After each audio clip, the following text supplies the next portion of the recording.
Hello everyone, welcome to my channel. আশা করি তোমরা সবাই ভালোই আছো। তো আজ আমি তোমাদের সামনে একটা স্টার্টারের রেসিপি নিয়ে এসেছি।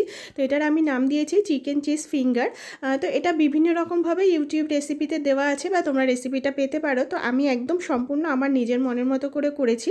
তো এটা বাড়িতে ছোটোখাটো গেট টুগেদার হলে সেখানে স্টার্টার হিসাবেও রাখতে পারো, বা সন্ধ্যাবেলা গরম গরম চা বা কফির সাথে কিন্তু স্ন্যাক্স হিসাবেও এটা ট্রাই করতে পারো। ভীষণই ভালো লাগে। তো তোমরা রেসিপিটা দেখো, আশা করি ভালো লাগবে। ভালো লাগলে লাইক শেয়ার করো, যারা নতুন চ্যানেলটা সাবস্ক্রাইব করে দিও। তো সবার প্রথমে আমি একটা বোলের মধ্যে বোনলেস চিকেনটাকে আমি একদম পেস্ট করে নিয়েছিলাম। তোমরা চাইলে কিমা করেও দিতে পারো। এবার এর মধ্যে একে একে দিয়ে দিলাম আদা রসুন আর পেঁয়াজের পেস্ট। আদার পেস্টটা একদম অল্প পরিমাণে দিয়েছি।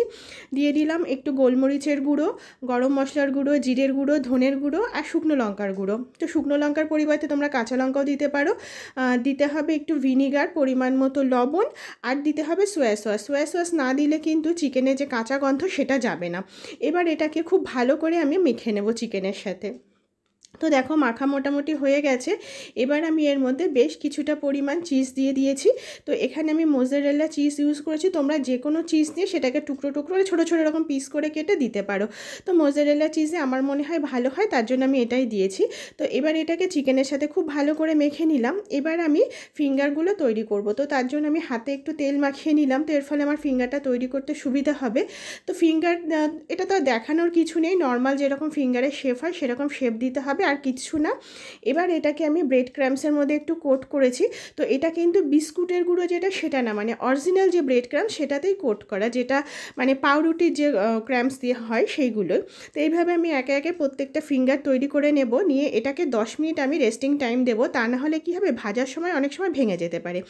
এবার জাস্ট এটাকে রিফাইন তেলে ডিপ ফ্রাই করবো একটু লো ফ্লেমে রেখে। তো ব্যাস, আর কিছু না, এটাকে ভালো করে একটু উল্টে পিল্টে লাল লাল করে ভেজে নিতে হবে। তো দেখো আমাদের ফিঙ্গারগুলো কিন্তু মোটামুটি ভাজা হয়ে গেছে। এবার আমরা এটাকে গরম গরম সার্ভ করে দেব। তো তোমরা দেখলে আমাদের চিকেন চিজ ফিঙ্গার একদম রেডি হয়ে গেছে, আর আমি একদম আমার নিজের মতো করে এটা তৈরি করেছি। তো তোমরা এটা অবশ্যই ট্রাই করো, আশা করি তোমাদের ভালো লাগবে।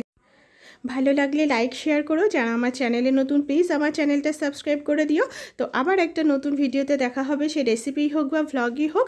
সবাই খুব ভালো থেকো, সুস্থ থেকো।